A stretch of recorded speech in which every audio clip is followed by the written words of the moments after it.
అనగనగా ఒక చిన్న గ్రామంలో ఇద్దరు స్నేహితులు జీవించేవారు, రాము మరియు సోము. రాము నిజాయితీ గల కష్టపడి పనిచేసే రైతు, కానీ సోము బద్ధకస్తుడు, లోబి.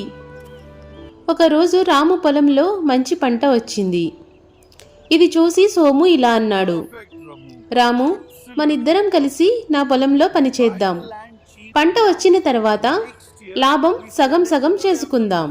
రాము మంచివాడిగా అంగీకరించాడు. రోజులు గడిచాయి. రాము ఉదయం నుండి సాయంత్రం వరకు పనిచేశాడు. కానీ సోము మాత్రం ఏ పని చెయ్యలేదు.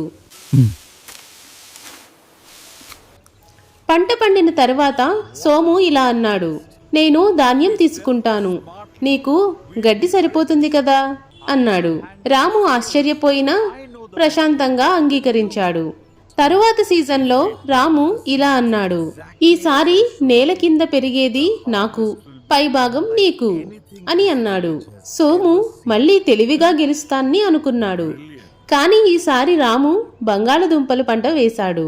పంట పండినప్పుడు రాము బుట్టల నిండా బంగాళదుంపలు సేకరించాడు.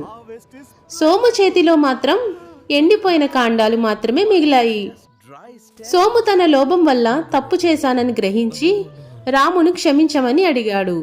ఆ రోజు నుంచి అతను నిజాయితీగా పనిచేయాలని నిర్ణయించుకున్నాడు. ఈ కథలోని నీతి ఏమిటంటే, లోభం మనిషిని నాశనం చేస్తుంది. నిజాయితీ మరియు కష్టపడి పనిచేసే మనసు ఎప్పుడూ విజయాన్ని ఇస్తుంది.